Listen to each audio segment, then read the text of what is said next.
Welcome to pen point. Rafi ఎందుకంటే ఆయన చాలా రఫ్గా ఉంటారు. మామూలుగా అయితే ఆయన పేరు రఫీ, ఆయన చేసే ఉద్యోగం అంటారా లేకపోతే ఆయన సంబంధించిన ప్రొఫెషన్ అంటారా, అది ఆయన ఆయుర్వేద డాక్టర్ అని చెప్పుకుంటుంటారు. కాసేపు ఏమో నేను ఆయుర్వేద డాక్టర్ని కాదు, ఆయుర్వేదిక్కి సంబంధించిన ఒక ఆర్గనైజేషన్ నడుపుతాను, దానికి నేను ఎండీని మాత్రమే అంటారు. ఒక్కొక్కసారి ఏమో నాకు అనువంశికంగా గత 40 సంవత్సరాల నుంచి ఈ మొత్తం విద్యను నేను నేర్చుకున్నాను, 30 సంవత్సరాల నుంచి నేను నేర్చుకుంటూ వచ్చానని చెప్పంటారు. ఆయన వయసు ఏమో అంత కనిపించదు.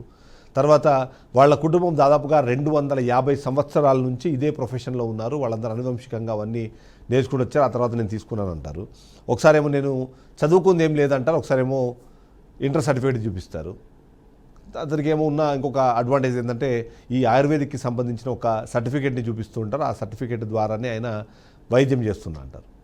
కొన్ని సందర్భాల్లోనేమో నేను కేవలము ఆర్థరైటిస్ లాంటి కొన్ని సాధారణ జబ్బులు ఉంటాయి కదా, ఆ జబ్బుల్ని మాత్రమే నేను కామన్ డిసీజెస్ని మాత్రం నేను ట్రీట్ చేస్తానంటారు. ఇంకొకసారి మాత్రం డాక్టర్ క్యాన్సర్ని నేను బాగు చేశానంటారు. నిమిషానికి ఒక మాట మాట్లాడుతూ ఉంటారు. అపరిచితుడు కూడా సిగ్గుపడేలాగా ఆయన మాటల్లో ఆ వేరియేషన్ అయితే కనిపిస్తుంది. ఒకసారి ఏమో నేను ముస్లింని, నాకు హిందీ సరిగా మాట్లాడడం రాదు, ఆ మాట్లాడే హిందీ మీకు అర్థం కావట్లేదు, ఆ కారణంగానే నేను చెప్పాలనుకున్న విషయాన్ని చెప్పలేకపోతున్నాను అంటారు. కానీ బెదిరించే విషయంలోనూ భయపెట్టే విషయంలో మాత్రం ఎట్టి పరిస్థితుల్లోనూ చిన్నపాటి అవకాశాన్ని కూడా వదిలిపెట్టట్లేదు. అందుకే ఆయన పేరుకి ఆయుర్వేదిక్ డాక్టరే, కానీ ఆయన మాత్రం చాలా రఫ్గా ఉన్నారని చెప్పడానికి నేనేమీ సంకోచించట్లేదు. ఈ రఫ్గా మాట్లాడేదన్నది సాధారణంగా ఈ ఏమంటారు మన పేషెంట్ దగ్గర ఎలా ఉంటుందో కానీ ఎవరైనా ప్రశ్నిస్తే మాత్రం ఆయన సెకండ్ వర్షన్ మనకు కనిపిస్తుంది. చాలా రఫ్గా మాట్లాడతారు, చాలా గట్టిగా వాదించే ప్రయత్నం చేస్తారు, చెప్పే మాటకి ఒక మాటకి మరో మాటకి పొంతన లేకుండా ఉంటుంది. ఆ పొంతన కుదిర్చే ప్రయత్నం చేస్తే మీకు పిచ్చి పడుతుంది తప్ప అంతకుమించి ఏమవ్వదు. సో ఆ నేపథ్యంలోనే ఈ రఫీ ఏం చేస్తున్నారు అన్న దానికి సంబంధించి మనం గతంలోనే ఒక ఎపిసోడ్ చేశాము. ఆ ఎపిసోడ్లో ఆయన కోసం ఒక చైర్ కూడా వేసాం, కానీ ఈసారి చైర్ వేయలేదు, ఎందుకంటే ఆయన వచ్చే ఉద్దేశంలో లేరు అన్నది మనకు అర్థమైపోయింది. మనం ఒకవేళ ఆయన రమ్మని పిలిస్తే ఆయన మనం ఇది చేసే అలిగేషన్ ఏంటంటే, మీరు నన్ను బ్లాక్మెయిల్ చేస్తున్నారా, మీరు నాతో డబ్బులు డిమాండ్ చేసే ప్రయత్నం చేస్తున్నారా, లేదా మీరు నన్ను భయపెట్టే ప్రయత్నం చేస్తే ఇలాంటి మాటలు మాట్లాడేస్తారు.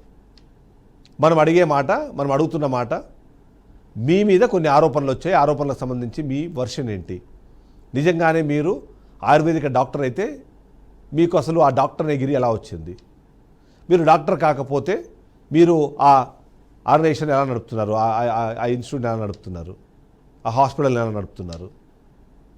ఒకసారి ఏమో నాతో పాటు ఇంకో డాక్టర్ ఉన్నారు, ఆ డాక్టర్ ఏదైతే చెప్తున్నారో వాటిని మాత్రం నేను సబ్మిట్ చేస్తున్నాను, వాటిని మాత్రమే ప్రజలకు ఇస్తున్నానని చెప్తారు. ఒకసారి ఏమో ఫ్రీగా నేను ట్రీట్మెంట్ చేస్తున్నా అంటారు, ఒక్కొక్కసారి ఏమో లక్షలు ఇస్తే నేను క్యాన్సర్ని కూడా బాగు చేస్తానంటారు. సో ఇలా పొంతన లేని మాటలు మాట్లాడతారు రఫీ. దానికి సంబంధించి మనం ఒకసారి డిస్కస్ చేసే ప్రయత్నం చేస్తాం. ఫస్ట్ నేను ఒక బయట ప్లే చేస్తాను, లాస్ట్ ఎపిసోడ్లో కూడా నేను ప్లే చేశాను. ఆ బయటలో ఆయన ఏ రోగాలు బాగు చేశారు అన్న దానికి సంబంధించి ఒక బయట ఆయనే ప్లే చేశారు, అది ఆయన చెప్పారు. అది ఒకసారి మనము ప్లే చేసే ప్రయత్నం చేద్దాం. ఒకసారి ఆ బయట ప్లే చేయండి. 450 సంవత్సరాల నుంచి మా తాత ముత్తాత వైద్యం చేస్తున్నారు. ఇది నేను మా నాన్నగారి దగ్గర ఈ వైద్యాన్ని నేను నేర్చుకుని ఎంతోమంది క్యాన్సర్, షుగర్, పక్షవాతము, పెరాలసిస్, కిడ్నీ ఫెయిల్యూర్, సికేడి, కిడ్నీలో స్టోన్స్, సర్వ అన్ని జబ్బులకు, పిల్లలు లేని వాళ్ళకు, లేడీస్ పిసిఓడి ప్రాబ్లమ్స్, మస్కులర్ చాలా మంది నరాలు బలైతే ఉన్న వాళ్ళకి అన్ని జబ్బులకు, ఈ జబ్బు కాదని అన్ని జబ్బులకు మనం ట్రీట్మెంట్ చేస్తూ వస్తున్నాము. ఇది మా నాన్నగారి దగ్గర నుంచి నేను నేర్చుకున్నాను. నేను సుమారుగా 30 సంవత్సరాల నుంచి ఈ వైద్యాన్ని చేస్తూ వస్తున్నాను. దీన్ని గుర్తించిన కొన్ని సంస్థలు కానీ గవర్నమెంట్ కానీ మాకు కొన్ని అవార్డులు కూడా ఇవ్వడం జరిగింది. ఉత్తమ వైద్యరత్న అవార్డు ఇచ్చారు, రాష్ట్రీయ గౌరవ సన్మానం ఢిల్లీలో జరిగింది. అలాంటి ఎన్నో దొరికాయి నాకు, అది నాకు సంతోషంగా ఉన్నది. కానీ మందులకు మాలని రోగాలు కూడా ఇక్కడ నేను అందరికీ నయం చేస్తూ వస్తున్నాను. ప్రజలకు నేను ఇచ్చే మందులు, నేను తయారు చేసే మందులు ఏదైనా కూడా ప్రజలకు. సో మామూలుగా మనము క్రికెట్లోనో లేకపోతే కొన్ని క్రీడల్లో ఆల్రౌండర్ అని వింటూ ఉంటాం. ఆయన బ్యాటింగ్ ఆడగలుగుతారు, ఆయన బౌలింగ్ చేయగలుగుతారు, ఆయన మంచి ఫీల్డింగ్ చేస్తారు, అందుకే ఆయన ఆల్రౌండర్ అంటున్నాం. అలానే అలోపతి డాక్టర్లకు కూడా సాధ్యం కానీ ఒక గొప్ప ఫీట్ని రఫీ అయితే సాధించారు. ఎందుకంటే ఆయనే క్యాన్సర్ని బాగు చేయగలుగుతారు, ఆయనే పెరాలసిస్ని బాగు చేయగలుగుతారు, ఆయనే కిడ్నీలో స్టోన్స్ తీసేయగలుగుతారు. ఇంకా అలా ఆయన ఒక లిస్టు చెప్పారు కదా, మనం చూసాం కదా, ఇప్పుడు ఈ లిస్టు మొత్తాన్ని ఆయన ఒక్కరే బాగు చేయగలుగుతారు. ఆయన బాగు చేశాను, దానికి మా వంశపార్యపరంగా వచ్చిన ఆ కళ ఏదైతే ఉందో, ఆ విద్య ఏదైతే ఉందో, ఆ ఆయుర్వేదిక్కి సంబంధించిన సీక్రెట్స్ ఏవైతే అవన్నీ బేస్ చేసుకుని ఇవన్నీ నేను బాగు చేస్తున్నానని చెప్తున్నారు. దాని మీద మనం ఇంతకుముందు ఆయన్ని ఒకసారి ఎక్స్ప్లెనేషన్ అడిగే ప్రయత్నం చేశాము. ఆయనకు సంబంధించిన అంశాలని, వాటికి సంబంధించిన ప్రశ్నల్ని ఒక 10 ప్రశ్నలు లాస్ట్ ఎపిసోడ్లో కూడా మనము సంధించాము. ఆ ప్రశ్నలకు సమాధానం రాలేదు, కానీ ఆయన దగ్గర నుంచి ఫోన్ అయితే వచ్చింది. ఆ ఫోన్ వచ్చిన తర్వాత ఆయన మాట్లాడిన మాటలు, ఆయన వ్యవహరించిన తీరు కూడా ఒకసారి మనం డిస్కస్ చేసుకోవాలి. ఫస్ట్ ఒకసారి ఇలాంటి ఆరోపణలు ఎవరైనా చేస్తే, దీని గురించి ఎవరైనా ఇన్వెస్టిగేషన్ చేసే ప్రయత్నం చేస్తే ఆయన ఏం మాట్లాడతారు ఫస్ట్ నేను ఒక ఆడియో వినిపిస్తాను. ఆడియో విన్న తర్వాత ఆ ఆడియో విన్న వాళ్ళు ఒకవేళ ఆయన చెప్పినట్టుగా చేయకపోతే ఏం చేస్తారో అది కూడా వినిపిస్తారు. ఒకసారి ఆడియో ప్లే చేయండి. ఇప్పుడు దేనికి ఫోన్ చేసినావు? నీ కళ్యాణకు మోకాళ్ళప్పుడు వచ్చి నా దగ్గరకు వచ్చి బాగా చేసుకొని నీకు అది చేస్తాను, ఆనందానికి ఇచ్చేస్తాను, ఆనంద పార్ట్నర్షిప్ నీకు ఇవ్వకుంటే వాడు ఇంకా చేసుకో. ఏం చేస్తావు నువ్వు? పద్ధతి కాదు, అర్థమైందా నీది మాట్లాడేది? నువ్వు మొదలు పెట్టే నువ్వు గరికేశ్వరం చెప్పినావు కదా, నేను శ్రీకాంత్ గరికేశ్వరం చెప్పినా చూస్తా తమ్ముంటే నువ్వు కరెక్ట్ మాట్లాడాలి. నేను తమాషాడుతున్నావా? నేను పారంపరిక వైద్యుని, తాత ముత్తాతల వైద్యులు లేదు. నువ్వు తాత ముత్తాతల వైద్యుని అయితే రా, నువ్వు డైరెక్ట్. నువ్వు హ్యూమన్ రైట్ పెడుతున్నావు. నేను present human right general secretary Andhra Pradesh తెలంగాణకి. నువ్వు బీఆర్కి రఫీ చెప్పేది జైన్ ఫోన్ జైన్ ఫోన్ చేస్తాడు. జైన్ తెలుసా నీకు? వైసల్ patient Jain, human right patient.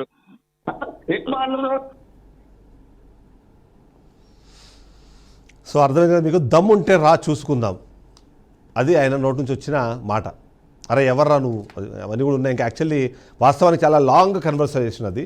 ఆ కన్వర్సేషన్ మొత్తం నేను ప్లే చేస్తే అరగంట సేపు దానికి వెళ్ళిపోతుంది. కాబట్టి వాటిని నేను సపరేట్గా ఒక వీడియోలో సబ్మిట్ చేసి వాటిని అప్లోడ్ చేసే ప్రయత్నం చేస్తాను. ఆయన ఏమేమి మాట్లాడతారు, ఎలా ఆయనలోని అపరిచితులు బయటకు వస్తారు అన్నది. సరే, ఇదేమో డైరెక్ట్గా భయపెట్టే ప్రయత్నము, డైరెక్ట్గా దమ్ముంటే రా చూసుకుందామని చెప్పడము, ఇవన్నీ మనం విన్నాం కదా. అలా కాకుండా ఈయన దగ్గర కొద్దిమంది వ్యక్తులు ఉన్నారు. ఆ వ్యక్తులు ప్రాణాలు తీయడానికి కూడా సిద్ధంగా ఉంటారు అన్నది ఆయన చెప్పే మాట. అంతేకాకుండా ఎవరైనా సరే ఇలా మాట్లాడినా, ఇలా చెప్పే ప్రయత్నం చేసినా ఆయన దగ్గర నుంచి కాల్ వస్తుంది. ఆ కాల్ వచ్చిన తర్వాత ఆయన దగ్గర ఒకవేళ డిఫరెంట్గా మాట్లాడాం మనము, ఆయనకు రెస్పెక్ట్ ఇవ్వలేదు అనుకుంటే నెక్స్ట్ మళ్ళీ రఫీ నుంచి మరొక కాల్ వస్తుంది. రఫీ ఆయన గురించి ఒక ఇంట్రడక్షన్ ఇస్తారు. అందులో నిజాలు మనం ఖచ్చితంగా చెక్ చేయాల్సింది. సరే, నిజాల గురించి పక్కన పెడదాం, కానీ ఆ పేరు చెప్పి రఫీ ఎలా బెదిరిస్తారో ఒకసారి చూడాల్సిన అవసరం అవుతుంది. ఒకసారి ఆ బయట కూడా ప్లే చేయండి.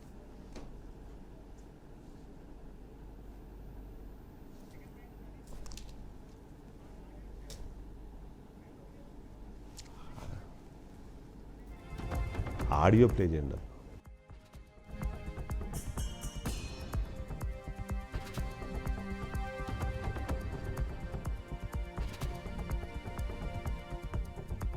వెంకటేశ్వరరావు చేసిండు. వెంకటేశ్వరరావు మీకు ఫోన్ చేసిండంట, నా కామెంట్ ఎందుకు పెట్టామని. ఆయన సామాన్యుడు కాదు. ఆయన రాజశేఖర రెడ్డి దగ్గర ఆయన ఉన్నాడు, ఆయన రైట్ హ్యాండ్ ఉన్నాడు.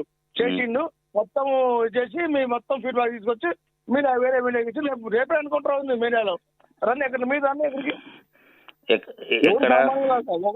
నేనంటే అమాయకుడిని, నేనంటే కడుపుకొని ఒక హైదరాబాద్కి వచ్చిందండి, ఎక్కడికి రావాలి? సామెతిలో వ్యక్తి ఆ వెంకటేశ్వర్లు, ఆయన పెద్ద పొజిషన్ వ్యక్తి. ఆయన తెలుసుకుంటే మీరు ఆయన గురించి రాగా అసలు వెంకటేశ్వర మీద కేసు పెట్టాలంటే ఆయన ఏం తప్పు చేసి కేసు పెడతారు మీరు? అరెస్ట్ చేయాలన్నా? ఏం చూసి అరెస్ట్ చేయమంటారు మీరు? ఎనీ టైం, ఏ టైంలో మీరు రావచ్చు సార్. నేను ఒక మానవతా భావంతో రిక్వెస్ట్ గా మీకు చెప్తున్నాను, మీరు ఎనీ టైం చెక్ చేసుకోవచ్చు. వెంకటేశ్వరరావుకి ఫోన్ కలుపు. ఎవరికి? వెంకటేశ్వరరావు కలుపు. వస్తారు, మందాకి పనుకుంటాడు. ఆయన ఎందుకు వస్తాడు ఫోను? ఆయన ఎందుకు మందాకి పడుకుంటాడా వెంకటేశ్వరరావు? ఆయనే మందాడు. ఆదివారం వస్తే రిలీఫ్ కోసము ఒక పెక్క 2 పెక్కలు వేసుకుని ఇంట్లో రిలీఫ్ తీసుకుని ఫోన్ చేయకుండా డిస్టర్బ్ చేయగానే స్విచ్ ఆఫ్ చేసి పెడతాను ఆయన. అది నాకు ఫస్ట్ తెలిసిందే కదా. ఏ రోజు ఆదివారం వచ్చింది హాస్పిటల్కి రాడు. డైలీ వస్తాడు, ఉదయం 4 గంటలకు వస్తాడు హాస్పిటల్కి, సంపూర్ణ ఆదివారం గడికేసరికి. నుంచి రాత్రి 12 గంటల వరకు ఉంటాడు. కానీ ఆదివారం మాత్రం సచ్చిన రాడు. వెంకటేశ్వర సో వెంకటేశ్వరరావు, ఈ వెంకటేశ్వరరావు ఎవరు అంటే వైఎస్ రాజశేఖర రెడ్డి దగ్గర పనిచేసిన వ్యక్తి అంట. సో ఈయనకు సంబంధించి ఏదైతే బీఆర్కే ప్రతినిధి ఎవరైతే ఆయనతో మాట్లాడుతున్నారో, బీఆర్కే ప్రతినిధి అని చెప్పి ఒక మన రిప్రజెంటేటివ్ మాట్లాడారు. ఆయనతో మాట్లాడినప్పుడు ఆయన చెప్పిన పాయింట్ ఏంటంటే ఆయన చాలా పెద్దవాడంట. ఆయన అనుకుంటే శాల్తీలు గల్లంత అవుతాయంట. ఆ వెంకటేశ్వరరావు ఎవరు అంటే వైఎస్ రాజశేఖర రెడ్డి, మీ అందరికీ గుర్తే ఉంటుంది, 2009 సంవత్సరంలో హెలికాప్టర్ ప్రమాదంలో చనిపోయిన ముఖ్యమంత్రి, అంటే మాజీ ముఖ్యమంత్రి.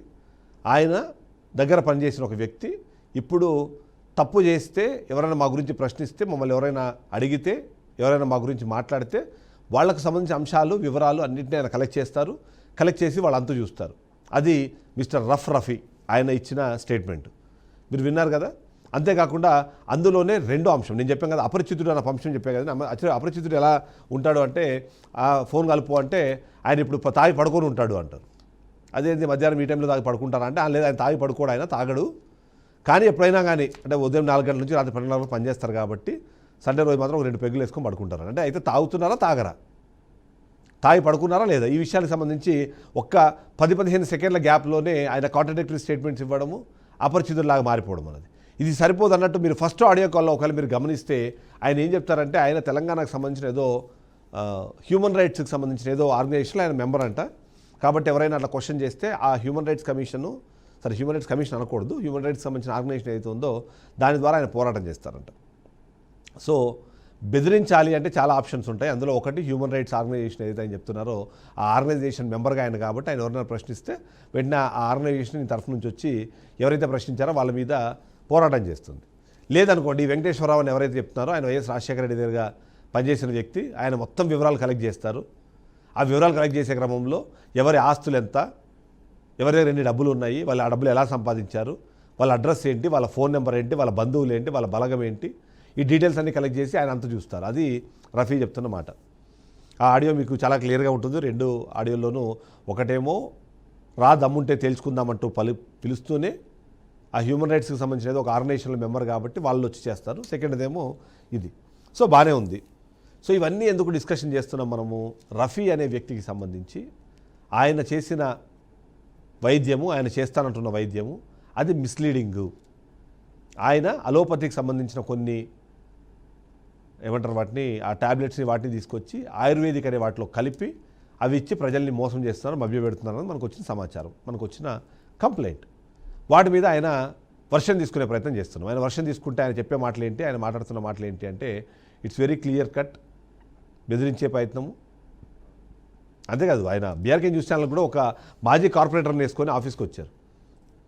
మీకేం కావాలో చెప్పండి, మేము ఏం చేస్తాము అని. ఒకవేళ లేదు అనుకుంటే మీరు ఏం బెదిరిస్తున్నారా, భయపెడుతున్నారా, డబ్బులు అడుగుతున్నారు మీరు, మీ మీద నేను ఎలిగేషన్స్ వేస్తాను అని చెప్పి ఏదో ప్రయత్నం చేస్తాను. సరే ఓకే, అది కూడా చెక్ చేద్దాం ఒకసారి. ఈ మొత్తం అంశము తన దృష్టికి రాగానే ఈ మొత్తం అంశాన్ని బయటికి తీసుకొచ్చింది మా ప్రతినిధి రామకృష్ణ. ఆయన లైవ్లో ఉన్నారు, ఒకసారి ఆయనతో మాట్లాడే ప్రయత్నం చేద్దాము. అంటే రఫీ ఏంటి, రఫీ ఆలోచన విధానం ఏంటి, ఆయన మాట్లాడే మాటలు ఏంటి, ఆ మాట్లాడే క్రమంలో ఆ కాంట్రడిక్టరీ స్టేట్మెంట్స్ ఏంటి, ఆయనలోని అపరిచితులు ఎలా ఉంటారు, అవన్నీ కూడా డిస్కస్ చేసే ప్రయత్నం చేద్దాం. ఆర్కే ఏంటి, మీకు మనం వార్త టెలికాస్ట్ చేశాము ఫ్రైడే రోజు, మీకు ఎప్పుడు వచ్చింది కాల్, సాటర్డేనా అదే రోజా? అవునవును, సాటర్డే వచ్చింది సార్. అసలు మొత్తం దీనికి సంబంధించి ఒకసారి అసలు ఏం జరిగింది ఏంటి అనేది ఒకసారి మాట్లాడుకుంటే, రఫీ వెంకటేశ్వర్లు వీళ్ళిద్దరూ కలిసి గట్కేసర్లో ఫస్ట్ హోమియోపతితో పాటు ఈ ఆయుర్వేదానికి సంబంధించి ఒక అవుటర్ రింగ్ రోడ్లో దగ్గర ఒక ఏర్పాటు చేశారు. దీనికి సంబంధించి ఆయుర్వేదానికి సంబంధించి వెంకటేశ్వర్లు అనే వ్యక్తి రఫీని నమ్మిన నేపథ్యంలో రఫీ ఏం చేశాడు అంటే, హోమియోపతి డాక్టర్ అని చెప్పుకుంటూ హోమియోపతికి సంబంధించిన ఆయుర్వేదానికి సంబంధించిన యూట్యూబ్ ఛానల్స్లో, ఫేస్బుక్లో వాళ్ళ వీడియో చూస్తూ ఉండేవాడు. చూస్తూ ఉంటూ, సార్ నేను మీ వీడియో చూస్తూ ఉంటాను, దీని ఆయుర్వేదానికి సంబంధించి నా దగ్గర కూడా పేషెంట్లు వస్తున్నారు, మీ మందులు వాడుకుంటాం సార్, కొంత మాకు నేను అమౌంట్ పంపిస్తాను, నాకు కొరియర్ చేస్తే మీ పేరు చెప్పుకుని మా పేషెంట్లు కూడా యూజ్ చేస్తారు సార్ అని ఇదొక ఫస్ట్ ఒక డ్రామా క్రియేట్ చేసేవాడు. సో వాళ్ళు నమ్మేసి నిజమేమేమో అనుకుని పంపించేవాళ్ళు. పంపించిన తర్వాత వాళ్ళు ఎవరైతే పంపిస్తారో ఫేస్బుక్లో చూసిన నిజమైన ఆయుర్వేదానికి సంబంధించిన డాక్టర్లు పంపించేటువంటి మెడిసిన్ ఏదైతే ఉందో దాని లేబుల్ తీసేసి ఈయన సొంతగా ఒక ఓన్ లేబుల్ ఒకటి క్రియేట్ చేసుకుని ఒక 5 లక్షలు 2 లక్షలు అయిన బిల్లుని వెంకటేశ్వర్లు దగ్గరకు తీసుకెళ్లి 10 లక్షలు అయింది 15 లక్షలు అయింది ఈ ప్రోడక్ట్ మొత్తం అని చెప్పి వెంకటేశ్వర్లకు అప్పచెప్పాడు. వీళ్ళిద్దరు పార్ట్నర్స్. ఫస్ట్ అక్కడ వీళ్ళిద్దరికి విభేదాలు రావడంతో అక్కడ నుంచి కేసులైన మొత్తం తతంగం జరిగింది. నెల్లూరు ఆనందరావు, వెంకటేశ్వర్లు, రఫీ వీళ్ళంతా ఒక టీమ్గా ఏర్పడి క్యాన్సర్ని తగ్గిస్తాము, ఎంత కలబొల్లు మాటలు చెప్పి జనాలను అట్రాక్ట్ చేసే విధంగా క్రియేట్ చేస్తే ఈయన వాళ్ళకి విభేదాలు వచ్చి నన్ను మోసం చేస్తున్నాడని వెంకటేశ్వర్లు గ్రహించి రఫీని పక్కన పెట్టడం, రఫీ కొత్త కొంపటి ఒకటి ఏర్పాటు చేశాడు. ఇదే సేమ్ పద్ధతిలో మళ్ళా ఫేస్బుక్లో వాటిల్లో చూసి నిజమైన ఆయుర్వేదానికి సంబంధించిన డాక్టర్లు ఫోన్ చేయటం, వాళ్ళ దగ్గర ఉన్నటువంటి మెడిసిన్ తీసుకురావటం, ఇక్కడ ఉన్నటువంటి ఇతని దగ్గరకు వచ్చేటువంటి పేషెంట్లకి ఆ మెడిసిన్ యూజ్ చేయటం, అది ఎక్కువైపోయి పబ్లిసిటీ ఎక్కువ చేయటం. మెయిన్గా నిజమైన ఆయుర్వేదం డాక్టర్ అయితే కంపల్సరీగా ఇంటి దగ్గర బోర్డు ఉంటుంది. అలాంటిది ఒక స్లేట్ సైజులో కూడా బోర్డు కూడా ఉండదు. ఎందుకంటే నిజమైన ఆయుర్వేదం డాక్టర్ అయితే ఒక పెద్ద హోర్డింగ్ ఉంటుంది, బోర్డు ఉంటుంది, దాని రిజిస్ట్రేషన్ నంబర్లు ఉంటాయి, మొత్తం ఎవ్రీథింగ్ ఆయుష్ నుంచి పర్మిషన్స్, మెడిసిన్తో సహా మెడిసిన్స్ కూడా పర్మిషన్ ఉండాలి. సో అలాంటిది ఏమీ లేదు. మనం లోపలికి వెళ్ళిన రోజు ఆ రోజు ఏం జరిగిందంటే దానికి సంబంధించి ఇంగ్లీష్ మందులు కూడా ఉన్నాయి, అక్కడ మెడిసిన్కి సంబంధించి ఇంగ్లీష్ మందులు కూడా ఉన్నాయి, టాబ్లెట్స్ ఉన్నాయి. మన దగ్గర మేము వీడియో చిత్రీకరించే టైంలో వాటిని తీసేసుకుని దాచుకునే ప్రయత్నం చేశాడు. సో మనం వాటిని కూడా వీడియో తీసాము. లోపల మిషనరీ ఉంది, నాకు ఇది పసుపు పట్టే మిషను, ఇంకోటి అవన్నీ శిథిలావస్థలో ఉన్నాయి, అవన్నీ ఇరిగిపోయి ఉన్నాయి. నిజమైన ఆయుర్వేదం డాక్టర్ అయితే ఆ పరికరాలన్నీ కూడా యూజ్ చేసే పద్ధతిలో ఉండాలి. సో మొత్తం కూడా చూసుకుంటున్నట్లయితే ఈ రఫీ ఏం చేస్తాడంటే మొత్తం అటువరకు ఈ నేపథ్యం ఏంటంటే ఎయిర్ ఫోర్స్లో సెంట్రల్ గవర్నమెంట్ జాబ్లో ఉండేవాడు. వాళ్ళు కొంత ఈయన బిహేవియర్ నచ్చక మధ్యలోనే రిజైన్ చేయాల్సి వచ్చింది, ఎందుకంటే సస్పెండ్ చేశారు. ఈయన ఎప్పుడు కూడా ఇందాడు అన్నాడు ఆయన తాగి పడుకుంటాడని, సేమ్ ఇదే పరిస్థితిలో ఈయన ఉంటాడు. బెదిరింపులు ఏం చేశారు? 3 పూట్ల తాగే ఉంటాడు. సో పేషెంట్లు వచ్చినప్పుడు కూడా రామకృష్ణ ఏమని బెదిరించారు? అసలు మీకు ఫోన్ చేసి ఏం మాట్లాడారు? అదే ఆ పాయింట్కి వచ్చేసరికి మనం టెలికాస్ట్ చేసిన తర్వాత టెలికాస్ట్ చేసిన తర్వాత మీరు నా వీడియోలు ప్లే చేస్తారా, మీ అంతు చూస్తారు, ఎన్ని రోజులు ప్లే చేస్తారో ప్లే చేయండి, నా వెనక ఎవరు ఉన్నారు ఏంటి అని విధంగా బెదిరించే ప్రయత్నం చేస్తున్నాడు. ఇప్పుడు కూడా చూస్తారుగా హ్యూమన్ రైట్స్ చెప్తున్నాడు, మాజీ సీఎం పేరు చెప్తున్నాడు. ఆయన ఏం చేస్తాడు, నేనేం చేస్తాను అనేది చెప్పుకోకుండా వాళ్ళ పేర్లు వీళ్ళ పేర్లు చెప్పి కళ్ళబొల్లు మాటలు చెప్పి తప్పించుకునే ప్రయత్నం చేస్తున్నాడు తప్ప ఆయన నేనేం చేస్తాను, ప్రజలకి ఇది చేశాను, ఇంతమందికి క్యూర్ చేశాను అనేది చెప్పుకునేది పోయి నాకు వాళ్ళు తెలుసు వీళ్ళు తెలుసు అని చెప్పుకోవటం దానిలోనే అర్థం దాగి ఉంది, ఎంత బెదిరిస్తున్నాడు ఏంటనేది. నిజమైన ఆయుర్వేదం డాక్టర్ అయితే నేను ఏం చేశాను, ఇంతమంది నాకు క్యూర్ అయిపోయి ఇంతమంది ఉన్నారు, ఇదిగో ఎవిడెన్స్ ఇదని చెప్పాల్సిందల్లా పోయి మాజీ సీఎం మీరు ఒక నిమిషం లైన్లో ఉండండి. మీరు లైన్లో ఉండండి. మనం శ్రీకాంత్ ఒకసారి మాట్లాడే ప్రయత్నం చేస్తాను. శ్రీకాంత్, ఏంటి మీకు కాల్ వచ్చినట్టుంది? అవును సార్, నాకు నిన్న రాత్రి వచ్చిందండి, నైట్. ఓకే, ఏమంటున్నారు మొత్తానికి? నైట్ ఫోన్ చేసి అసలు నువ్వు నా గురించి మాట్లాడడానికి ఎవడు నువ్వు ఏమనుకుంటున్నావు, నీ అంతు చూస్తాను, నువ్వు గట్కేసర్లో దాని గురించి నువ్వు ఏ విధంగా మాట్లాడతావు, గట్కేసర్లో ఉన్న అతను గురించి నువ్వు ఏమనుకొని నువ్వు మాట్లాడావు, అతను సీఎం మనిషి, వైఎస్ రాజశేఖర రెడ్డి గారి దగ్గర డ్రైవర్ గా చేశారు, అతను నీ గురించి మొత్తం కనుక్కున్నారు, నువ్వు ఎక్కడుంటావు ఏంటి, నీ ఫ్యామిలీ బ్యాక్గ్రౌండ్ ఏంటి, నువ్వు అతనితో పెట్టుకుంటావా అని చెప్పి చాలా అంటే చాలా విధంగా బెదిరింపులకు పాల్పడ్డాడు. అసలు నేను అప్పటికీ అన్నాను, సార్ ఒకవేళ మీరు నిజమైన డాక్టరే అయితే మీరు స్టూడియోకి రండి, వస్తే మీరు లైవ్ లోకి వస్తే మేము వస్తాము. ప్రజల ప్రాణాలతో చెలగాటలు ఆడితే మాత్రం ఇక్కడ ప్రజలలో గాని సంఘాలు గాని ఏవి కూడా ఊరుకోవు. నిజమైన డాక్టర్ అయితే మీరు రండి, వచ్చి అక్కడ ఉన్న జవాబు చెప్పండి. సరే, మీరు కూడా ఈ ఇన్వెస్టిగేషన్లో మీరు కూడా పార్ట్గా అయి ఉన్నారు. సో ఏంటి మీరు అబ్జర్వ్ చేసిన దాని ప్రకారము ఈయన మీద చాలా రకాల ఆరోపణలు ఉన్నాయి. అందులో ముఖ్యంగా ఈ క్యాన్సర్ నేను బాగు చేస్తాను అని 5.5 లక్షల రూపాయలు అడుగుతున్నారు అనేది ఒక ఆరోపణ. సో మీ దృష్టికి ఏమైనా వచ్చినాయి అట్లాంటి ఇష్యూస్? సార్ 5.5 lakhs అడిగిన 6.5 lakh అడిగిన పేషెంట్ ఎవరైతే ఉన్నారో ఆ పేషెంట్ కు సంబంధించిన క్యాన్సర్, అతనికి థ్రోట్ క్యాన్సర్, వాళ్ళు వెళ్ళారు, వాళ్ళతో మాట్లాడాడు, ఆ ఆడియోస్ వీడియోస్ అన్ని ఉన్నాయి. ఇప్పుడు ఏమంటాడు, నేను క్యాన్సర్ కి ట్రీట్మెంట్ అసలు చెయ్యను, మా డాక్టర్ రవికుమార్ అనే అతను ఉంటాడు. ఈ రవికుమార్ అసలు డాక్టర్ ఎవరు, ఆయన BAMS అసలు ఏంటి, అతని నంబర్ ఇవ్వమంటే ఇవ్వడు. కానీ ఎప్పుడు చూసినా కూడా పేషెంట్లతో నేను క్యాన్సర్ తగ్గిస్తాను, కిడ్నీ ఫెయిల్యూర్స్ తగ్గిస్తాను, పక్షవాతం తగ్గిస్తాను, ఈ ఇంటర్వ్యూసే అతనివి. కానీ మన దగ్గర ఎవిడెన్స్, నా ఇన్వెస్టిగేషన్ లో లైవ్ ఎవిడెన్స్, ఇప్పుడు తను ఏదైతే నాదర్గుల్లో ఉన్నారో నాదర్గుల్లో ఉన్న live evidence, patient cancer patient తాలూకు మన దగ్గర క్యాన్సర్ వచ్చిన డాక్టర్స్ ఇచ్చిన ప్రిస్క్రిప్షన్స్ ఉన్నాయి. అతను తీసుకొని వెళ్తే అతన్ని 6.5 lakhs 7 lakhs అడగడం జరిగింది. అడిగేటప్పుడు ఆ వీడియో మొత్తం రికార్డు ఉంది మన దగ్గర. అసలు ఈయన అనువంశాన్ని ఒకసారి అంటారు, ఒకసారి లేదు నేను వంశపారపరంగా చేసే వ్యక్తిని అంటాడు. అసలు ఇతను కన్ఫ్యూజ్ లో ఉన్నాడు. ప్లస్ ఇదే కాకుండా ఇంకా అక్కడ ఎవరో మాజీ కార్పొరేటర్ పెట్టుకొని నా వెనకాల ఎవరున్నారో తెలుసా అని అంటాడు. అరే నీ వెనకాల ఎవరున్నారు మాకేం తెలుసు? నువ్వు బెదిరింపులకు, ఒక డాక్టర్ అనే వ్యక్తి ఎవరైనా బెదిరింపులకు పాల్పడతారా? నువ్వు చేసే బిహేవియర్ ఏంటి? ఏంటి కాంట్రాడిక్టరీ స్టేట్మెంట్స్ ఇస్తుంటారు, వాడి గురించి చెప్పండి ఒకసారి. నేను కూడా మొత్తం అంతా ఆడియో విన్నాను. ఆడియోలో ఒకసారి అదంటాడు, ఒకసారి ఇదంటాడు, నేను అది అనలేదు అంటాడు. తర్వాత నేను ముస్లింని కాబట్టి నా భాష డిఫరెంట్, అది మీకు అర్థం కావట్లేదు అంటాడు. ఏంటి అసలు అది ఆ ఫార్ములా చెప్పండి ఒకసారి. అంటే ఇప్పుడు వెంకటేశ్వర రావు అనే వ్యక్తి నీ గురించి చెప్పాడు. అసలు నాది ప్రైవేట్ నంబర్ అండి. ఓకే, నాది పోస్ట్ పెయిడ్. నా నంబర్ కైనా ఎవరైనా, నేను ఎవరికైనా నంబర్ ఇస్తే నాకు చేయాలి తప్ప నా దానికి డైరెక్ట్ చేయడానికి లేదు. అతను నా నంబర్ అసలు ఎవరు ఇచ్చాడు? వీళ్ళకి నా నంబర్ ఎవరు ఇచ్చారు? నా వెనకాల ఎన్ని రోజుల నుంచి తిరుగుతున్నారు? మరి నన్ను చంపుతారా? మరి ఏంటి? మరి ఈ బెదిరింపులు ఏంటి? నేనైతే మాత్రం ఇతని మీద మాత్రం కంప్లైంట్ ఇస్తున్నాను. అసలు నా నంబర్ ఎలా వెళ్ళింది? నువ్వు అసలు నన్ను ఎందుకు బెదిరిస్తున్నావు? నన్ను చంపుతానని చెప్పి ఇంత బెదిరింపులు రావటం ఏంటి? నీ అంతు చూస్తాను అనటం ఏంటి? మళ్ళీ తర్వాత ఉండి మాట మార్చేస్తాడు. ఓకే, అసలు ఈయన అర్థం అవ్వట్లేదండి actually. Okay okay, right right. అంటే ఓవరాల్గా చూస్తే మాత్రం ఇప్పుడు ఖచ్చితంగా అంటే ఇప్పటిదాకా ఆయన చేసిన తప్పులను మనం ఎత్తి చూపే ప్రయత్నం చేస్తున్నాం, కానీ ఆ నెక్స్ట్ లెవెల్ ఆయన చేసిన తప్పులకి శిక్ష వేయించాల్సిన బాధ్యత కూడా మన మీద ఉంది. కాబట్టి ఖచ్చితంగా పోలీస్ కంప్లైంట్ ఇవ్వడం కానివ్వండి, దానికి సంబంధించిన మిగిలిన వివరాలన్నీ మీరు అన్నట్టుగా ఏవైతే ఇప్పటికే మన దగ్గర ఉన్న ఆడియో వీడియోకి సంబంధించిన విజువల్స్ ఏవైతే ఉన్నాయో అన్నింటినీ కూడా బయట పెడదాం ఖచ్చితంగా. Thank you very much. మరొకసారి రామకృష్ణ గారికి వెళ్దాం. రామకృష్ణ, మీరు డైరెక్ట్గా అక్కడికి వెళ్ళి అక్కడ లోపల ఏం జరుగుతుందో చూశారు. మీరు చూసిన నేపథ్యంలో ఆ రోజు ఆయన చాలా క్వశ్చన్లు అడిగే ప్రయత్నం చేస్తారు. సో ఆయన ఏంటి ఆ రోజు ఆన్సరు డైరెక్ట్గా చెప్పే ప్రయత్నం చేశారా, లేకపోతే దాన్ని దొంగతిరగడిగా సమాధానం చెప్పే ప్రయత్నం చేస్తారా? అసలు ఏం జరిగింది?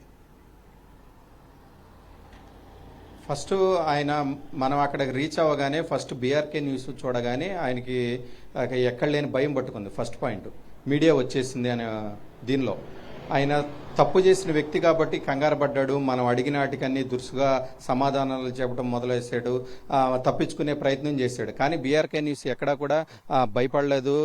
దేనికి అడ్డు ఇది లేకుండా లోపలికి వెళ్ళిన తర్వాత ఆయన చేసేటువంటి కార్యక్రమాలు ఏవైతే ఉన్నాయో వాటన్నీ షూట్ చేయడం జరిగింది. షూటింగ్ తర్వాత ఆయన క్వశ్చన్ చేయడం జరిగింది. క్వశ్చన్ చేసిన నేపథ్యంలోనే పొంతం లేని సమాధానాలు చెప్పడం మొదలుపెట్టారు. ఢిల్లీలో మీకు ఎవరు కలిశారు, ఢిల్లీ లాడ్జ్లో ఎవరు కలిసి మీకు ఎలాంటి సర్టిఫికేట్లు ఇచ్చారు అంటే వాళ్ళు ఎవరో కలిశారు, ఏ సర్టిఫికేట్ ఇచ్చారు, అది మీకు అవసరం లేదు, ఇలాంటివన్నీ సమాధానాలు చెబుతుండ్రు. వెంకటేశ్వర్లకు మీకు మధ్య ఏం జరిగింది, ఎందుకు మీ ఇద్దరు కలిసి ఉండాల్సింది, ఎందుకు విడిపోయారు, కేసులు మీ మీద ఎందుకు అయినాయి, మీకు ఎందుకు సస్పెండ్ అయ్యారు, మీకు ఏజ్ అవ్వకుండానే మీరు సెంట్రల్ గవర్నమెంట్ జాబ్లో బాధ్యతారహితంగా ఉన్నటువంటి మీరు ఎందుకు సస్పెండ్ అవ్వాల్సి వచ్చింది, ఎందుకు ఓవర్గా డ్రింక్ చేయడం వల్ల సస్పెండ్ చేశారా ఏంటని క్వశ్చన్ చేశాం. ఆ క్వశ్చన్కి కూడా సమాధానం చెప్పే పరిస్థితి లేకుండా దాటవేసే ప్రయత్నం చేశాడు. మొత్తం కూడా చూసుకున్నట్లయితే దీని వెనక మొత్తం మన ఇంగ్లీష్ మందు ఏదైతే ఉంటుందో మెడిసిన్స్, ఆ మెడిసిన్స్కి మొత్తం కూడా పొడి చేసి ఈ పసుపులో లేదంటే ఇంకా దాల్చిన చెక్క, ఎలాచి, ఇవన్నీ మొత్తం లోపలన్నీ ఇవే ఉన్నాయి. స్టోర్లో బెడ్రూమ్లోకి వెళ్ళొద్దు అంటాడు. లోపలికి వెళ్ళి చూస్తే మొత్తం మెడిసినే ఉంది. దీనికి సంబంధించిన ఏవైతే మనం కిచెన్లో వాడుకుంటామో సామాన్లు అవే ఉన్నాయి. పసుపు గమ్ములు కావచ్చు, మిరియాలు కావచ్చు, పసుపు గమ్ములు, మిరియాలు, ఎలాల్చి, అడవిలో దొరికే పిచ్చి పిచ్చి ఆకులు ఏం లేదు. ఆయన చేసేది ఏంటంటే ప్రజల ప్రాణాలతో ఆడుకునే పరిస్థితి చేస్తున్నాడు. అవి వాడొచ్చో లేదో కూడా తెలియదు, ఎక్కడి నుంచి పర్మిషన్లు ఇచ్చారో ఏంటనేది జనరల్గా తీసుకొచ్చిన ఫోటో ఫ్రేమ్స్ అన్ని తీసుకొచ్చి ఇగో నా దగ్గర పర్మిషన్స్ ఉన్నాయి చెప్పే ప్రయత్నం అయితే చేశాడు. Right RK, thank you. ఓవరాల్గా చూస్తే తను మీకు అర్థమైంది కదా. అంటే మొదటి అంశము, ఎవరైనా ఇలా ప్రశ్నించారా, బెదిరించే ప్రయత్నం చేస్తారో దానికోసం సంబంధం లేని వ్యక్తులు, సంబంధం లేని అంశాలను తెరపైకి తీసుకొస్తారు. అందులో భాగంగానే మాజీ సీఎం రాజశేఖర రెడ్డికి సంబంధించిన వ్యక్తి దీంట్లో ఉన్నారు, ఆయనే ఇవన్నీ చేస్తారని చెప్పడము, ఆయన అంటే అలా బెదిరించే ప్రయత్నం చేస్తారు. అయితే ఇక్కడ నేను ఒక అఫిడవిట్ చూపిస్తాను. అఫిడవిట్లో ఆయన చాలా క్లియర్గా మెన్షన్ చేశారు ఆయన ఏం చేయబోతున్నాను, ఆయుర్వేదిక్ డాక్టర్ అని చెప్పుకుంటున్న ఆయన ఏం చేయాలని చెప్పి ఒకసారి ఆ అఫిడవిట్ కూడా మీరు ఒకసారి చూడండి. అందులో చాలా క్లియర్గా మొహమ్మద్ రఫీ షేక్ సన్ ఆఫ్ మొహమ్మద్ హజరత్ అని ఉంటుంది. దీంట్లో ఎట్టి పరిస్థితుల్లోనూ నాకు మొత్తం తెలుసు, సో ఈ హెల్త్ దీనికి సంబంధించి నేను ఏ క్రానిక్ డిసీజెస్కి నేను చెయ్యను, అంతేకాకుండా నేను ఎక్కడ దాకా అంటే ఏ దాని వరకు చూసి చేస్తానని చెప్పేసి ఒక అఫిడవిట్ కూడా చేశారు. అది ఆయన bachelor of neuropathy and yogic సైన్స్కి సంబంధించిన ఎన్సిటీ ఢిల్లీలో దానికి సంబంధించిన ఒక డాక్యుమెంట్ ఇది. అందులో ఆయన ఒక ఏదైతే ఉందో ఈ డిసీజెస్కి ఏదానికి నేను క్రానిక్ డిసీజెస్కి ఏదానికి నేను చికిత్స చేయను, కేవలం ఇవి నార్మల్ అన్నం ఏవైతున్నాయో వాటికి మాత్రమే నేను చికిత్స చేస్తానంటూ ఆయన ఇచ్చిన అఫిడవిట్. ఈ అఫిడవిట్తో మనం ఆగిపోవట్లేదు. ఆయన ఇప్పటిదాకా చెబుతున్న సర్టిఫికేట్లు, ఆయన చూపిస్తున్న సర్టిఫికేట్లు, వాటికి సంబంధించిన అథెంటిసిటీ నిజంగా అవి ఆయన కష్టపడి సంపాదించినవా, చదువుకొని సంపాదించినవా, దానికి సంబంధించిన ఎగ్జామినేషన్స్ అన్ని పాస్ అయ్యి సంపాదించినవా, లేకపోతే డబ్బులు పెట్టి కొనుక్కున్నవా, వాటికి సంబంధించిన డిస్కషన్ కూడా మనం చేస్తాం, దాని డీటెయిల్స్ కూడా కలెక్ట్ చేస్తున్నాం. సో రఫీ గారు గుర్తుపెట్టుకోవాల్సింది, ఆ రఫీ గుర్తుపెట్టుకోవాల్సింది ఏంటంటే, నెంబర్ 1, మీరు అనుకున్నట్టుగా అన్ని ఛానల్స్, అన్ని మీడియా హౌసెస్ డబ్బుల కోసం మాత్రమే పనిచేయవు. మాలాంటి మీడియా హౌసెస్ ఖచ్చితంగా మాకు ఒక బాధ్యత ఉంది. ఆ బాధ్యతలో భాగంగానే మీరు మా ఛానల్కి వచ్చి అడ్వర్టైజ్మెంట్ ఇచ్చిన తర్వాత కూడా మీ మీద కంప్లైంట్ వచ్చినప్పుడు, మీ మీద ఆరోపణలు వచ్చినప్పుడు, మీరు చేస్తున్న తప్పు అని తెలిసినప్పుడు, మీరు చేస్తున్న దాంట్లో ఎంతో కొంత నిజం లేదు అని అర్థమైనప్పుడు మిమ్మల్ని ప్రశ్నిస్తాము. ఆ ప్రశ్నలకు సమాధానం వెతికే ప్రయత్నం ఖచ్చితంగా చేస్తాం. మీరు అడ్వర్టైజ్మెంట్ ఇచ్చాం కాబట్టి నేను ఏం చేసినా సరే మీరు చూస్తూ ఉండిపోవాలి అంటే అది కుదరదు. నేను డబ్బులు ఇచ్చాను కాబట్టి నేను ఎలాంటి అక్రమాలకు పాల్పడినా మీరు మౌనంగా ఉండాలి అంటే అలా కుదరదు. నేను మీకు ఒక అడ్వర్టైజర్ని కాబట్టి నేను ఏం చేసినా సరే మీరు కళ్ళు మూసుకొని ఉండాలి అంటే అసలే కుదరదు. మీరు చేసిన తప్పు ఒప్పుకోండి, మీరు చేస్తున్న ఈ యాక్టివిటీని, మీరు ఈ ప్రాక్టీస్ని ఆపేయండి. ఎక్కడో ఎవరో ఇచ్చిన డాక్టరేట్ని మీరు డాక్టర్ అనే విధంగా ప్రజెంట్ చేసుకుంటున్న అంశం ఏదైతే ఉందో దాని కూడా నేను గతంలో నేను చూపించాను మీకు. మీరు డాక్టర్ కాదు. మీకు చికిత్స చేయడానికి అవసరమైన సర్టిఫికెట్లు మీరు సంపాదించుండొచ్చు, కానీ దానికి సంబంధించిన ఆ ఎక్స్పీరియన్స్ కానివ్వండి, దానికి సంబంధించిన ఆ నాలెడ్జ్ కానీ లేదు అన్నదే మాకు వచ్చిన కంప్లైంట్. ఆ నేపథ్యంలో మిమ్మల్ని మీరు ప్రూవ్ చేసుకోవాల్సిన అవసరం ఉంటుంది. సో మమ్మల్ని బెదిరిస్తేనో, మమ్మల్ని భయపెట్టే ప్రయత్నం చేస్తేనో ఆగే వాళ్ళం కాదు, మీరు తిరిగి వెళ్ళే వాళ్ళము కాదు. బీఆర్కే న్యూస్ అంటే మా ట్యాగ్ లైనే తెలుగోడి సత్తా అని. మా సత్తా చూడాలి అనుకుంటే మీరు కంటిన్యూ చేయొచ్చు. మీకు మేము ఇచ్చిన ఆఫరు, మేము మీకు చెబుతున్న మాట, ఇట్ ఈస్ వెరీ క్లియర్. రండి, మీరు తప్పు చేయకపోతే మీది తప్పు లేదని మీరు నిరూపించుకోండి. దానికి కూడా మేము టైం ఇస్తామని చెప్పాము, దానికి కూడా ప్రజల ముందు ఉంచామని చెప్పాము. ఆ వైపుగా మీరు ఆలోచించండి. ఇది వాళ్ళ పెన్ పాయింట్. నెక్స్ట్ పెన్ పాయింట్తో మళ్ళీ కలుద్దాం. స్టేట్ టు బీఆర్కే న్యూస్, తెలుగోడి సత్తా.